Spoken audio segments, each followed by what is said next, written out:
Hello my YouTube family. हमारे channel SP भक्ति रस में आपका स्वागत है। आप सभी बड़ों को मेरा प्रणाम और छोटों को शुभ आशीर्वाद। आज हम आपके लिए लेके आए हैं भक्ति रस से परिपूर्ण भक्ति और प्रेम की पौराणिक कथा। हमारे राधा कृष्णा की कथा बहुत ही मनमोहक कथा है। कथा पूरा जरूर सुनिएगा और राधे कृष्णा कमेंट में लिखना ना भूलिएगा। पौराणिक कथाओं के अनुसार राधा कृष्णा की प्रेम कहानी क्या थी। वैसे तो राधा कृष्णा की कहानी जो है मन भावन बहुत सी कहानियाँ हैं और जिसे सुनने से मन मुग्ध हो जाता है और बहुत ही पुण्य फल की प्राप्ति होती है। ऐसे ही एक कथा आज हम लेके आए हैं आपके लिए। राधा कृष्णा की प्रेम कहानी। पौराणिक कथाओं के अनुसार उम्र में राधा श्री कृष्ण से लगभग 5 साल बड़ी थी। एक कहानी के अनुसार राधा ने कृष्ण जी को जब पहली बार देखा था तब माँ यशोदा ने कृष्ण को ओखल से बांध रखा था। कहा जाता है कि कृष्ण को पहली बार देखते ही राधा बेसुध हो गई। कृष्ण को देखते ही राधा को उनके मन में प्रेम हो गया। राधा को ऐसा आभास हुआ कि जैसे कृष्ण के साथ उनका कोई पूर्व जन्म का रिश्ता है। राधा ने जब पहली बार श्री कृष्ण को देखा तब वो अपने पिता के साथ गोकुल आई थी। जिस जगह पर पहली बार दोनों लोग की मुलाकात हुई थी उसे संकेत तीर्थ के नाम से जाना जाता है। यहाँ पर कृष्ण को देखते ही राधा अपने सुध बुध खो बैठी थी। यही हाल कृष्ण जी का भी था। वो भी राधा को देखकर बावरे हो गए थे। पहली ही नजर में उन्हें प्रेम हो गया था। कहा जाता है कि श्री कृष्ण जी को 2 चीजें ज्यादा प्रिय थी, एक बांसुरी और दूसरी राधा रानी। राधा कहीं भी हो वो कृष्ण की बांसुरी की धुन सुनकर बरबस खिंची चली आती थी। जब कृष्ण राधा को छोड़कर मथुरा जाने लगे थे तो उन्होंने अपनी सबसे प्रिय मुरली राधा को भेंट की थी। राधा ने भी इस मुरली को कई वर्षों तक संभाल कर रखा था। जब भी उन्हें कृष्ण की याद आती तो वह इस मुरली को बजाकर अपना दिल बहला लेती थी। वहीं श्री कृष्ण की राधा की याद में मोर पंख लगाते थे और बैजंती माला पहनते थे। कथाओं के अनुसार श्री कृष्ण को मोर पंख तब मिला जब वो एक बार राधा के साथ उपवन में नृत्य कर रहे थे। उन्होंने इस मोर के पंख को उठाकर अपने सिर पर धारण कर लिया और राधा ने नृत्य करने से पहले श्री कृष्ण को बैजंती माला पहनाई थी। इस कहानियों से पता चलता है कि भगवान कृष्ण के बिना राधा अधूरी थी और राधा के बिना श्री कृष्ण जी अधूरे थे। राधे राधे श्याम ये 2 शब्द अटूट प्रेम का हिस्सा माने जाते हैं। भले ही एक दूसरे की कभी ना हो सके लेकिन फिर भी एक दूसरे के साथ ही हमेशा नाम लिया गया है। कृष्ण के जन्म, राधा के जन्म, उनकी दोस्ती की कहानियां तो बहुत प्रचलित है, लेकिन क्या आप जानते हैं कि राधा की मृत्यु कैसे हुई थी? कैसे उनकी प्रेम कहानी अधूरी रह गई थी?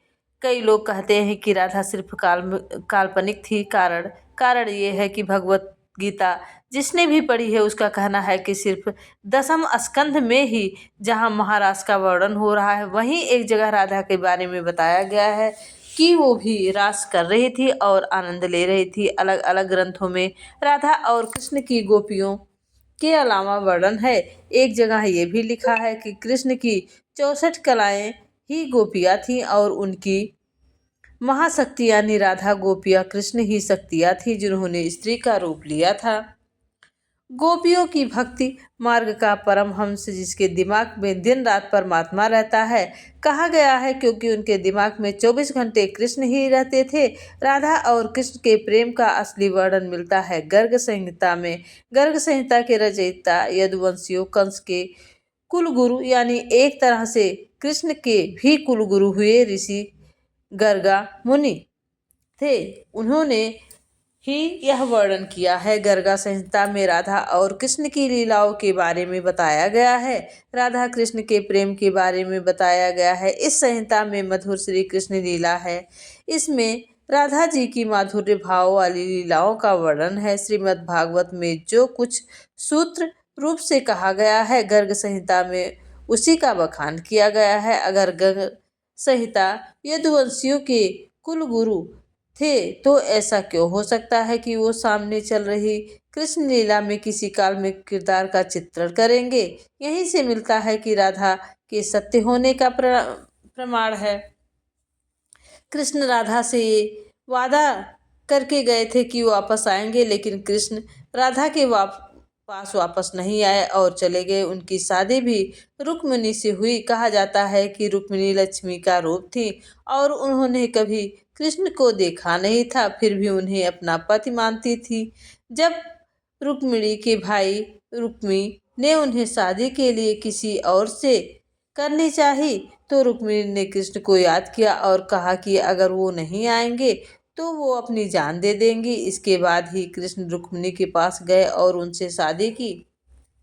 कृष्ण के वृंदावन छोड़ने के बाद ही राधा का वर्णन बहुत कम हो गया है। राधा और कृष्ण जब आखिरी बार मिले थे तो राधा ने कृष्ण से कहा था कि भले ही वे उनसे दूर जा रहे हैं, लेकिन मन में कृष्ण हमेशा उनके साथ रहेंगे।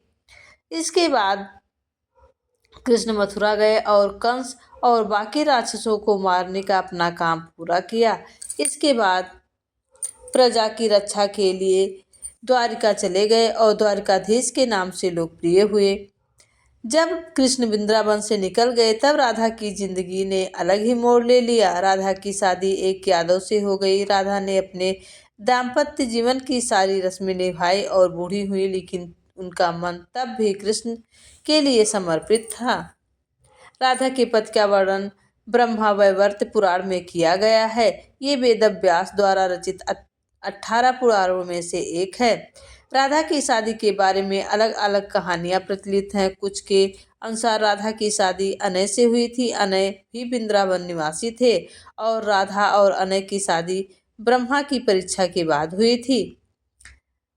ब्रह्मा ने यह पता लगाने के लिए कृष्ण वाकई विष्णु अवतार है, उनके सारे दोस्तों के अगवा कर जंगल में छुपा लिया था। उस समय अनय जंगल में थे और गलती से वो भी अगवा हो गए थे। इसके बाद कृष्ण ने अपने दोस्तों का रूप धारण लिया अनय के साथ और फिर सभी बच्चों के घरों में रहने लगे। इसके बाद अनय रूपी कृष्ण की शादी राधा से हुई थी।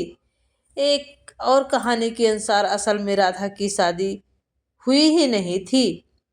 ब्रह्मा वैवर्त पुराण के अनुसार राधा अपने घर को छोड़ते समय अपनी छाया राधा माया राधा घर पर माँ कीर्ति के साथ छोड़ गई थी। छाया राधा की शादी रायान गोपा यशोदा के भाई से हुई थी और अनय से नहीं। इसलिए ये भी कहा जाता है कि राधा रिश्ते में श्री कृष्ण की मामी हुई। इसकी शादी साकेत गांव में हुई थी, जो बरसाने और नंदगांव के बीच में स्थित था। यानी राधा ने अपने शादीशुदा जीवन अच्छे से व्यतीत किया, भले ही मन में वे कृष्ण से जुड़ी रही थी।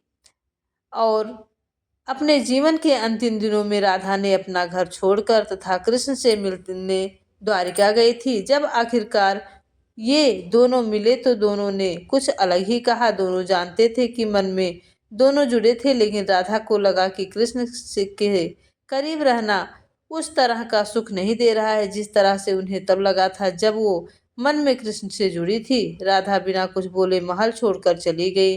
अंतिम क्षणों में कृष्ण ने राधा की अंतिम इच्छा पूरी की, जिससे उन्होंने राधा के सबसे मधुर बांसुरी की धुन बजाकर सुनाई। इसके बाद ही राधा जी कृष्ण से में विलीन हो गई। किसी भी पुराण में राधा की मृत्यु का वर्णन नहीं मिलता है। गर्ग संहिता में गोलोका कांड में देवर्षि नारद और मिथिला नरेश के बीच संवाद बताया गया है। ये राधा और श्रीधामा के श्राप के कारण हुआ था कि राधा को कृष्ण को 100 साल का वियोग झेलना पड़ा था। श्री गर्ग संहिता में विश्वजीत कांड में 49वें अध्याय में एक और कहानी लिखी गई है और कहा गया है कि राधा कृष्ण 100 साल बाद सूर्य ग्रहण के दौरान होने वाले एक यज्ञ में मिले, जो कुरुक्षेत्र में हो रहा था। इस दौरान राधा को योगेश्वर भगवान अपने रानियों और गोपियों के साथ ले गए द्वारिका। यहाँ सभी से राजसूया यज्ञ में हिस्सा लिया, जिसे राजा उग्रसेन ने करवाया था। उस समय राधा कृष्ण के साथ उनकी पत्नी के तौर पर थी और यही लिखा जाता है कि राधा की शादी कृष्ण से हुई थी। वो छाया राधा थी जो रायान गोपा से शादी कर कृष्ण की मामी बनी थी, पर सिर्फ यज्ञ को ही राधा और कृष्ण की शादी का सबूत मिलता है। इसी तरह राधा कृष्ण की प्रेम कहानी और अटूट बंधन के कई किस्से हैं जो मन मोह लेते हैं।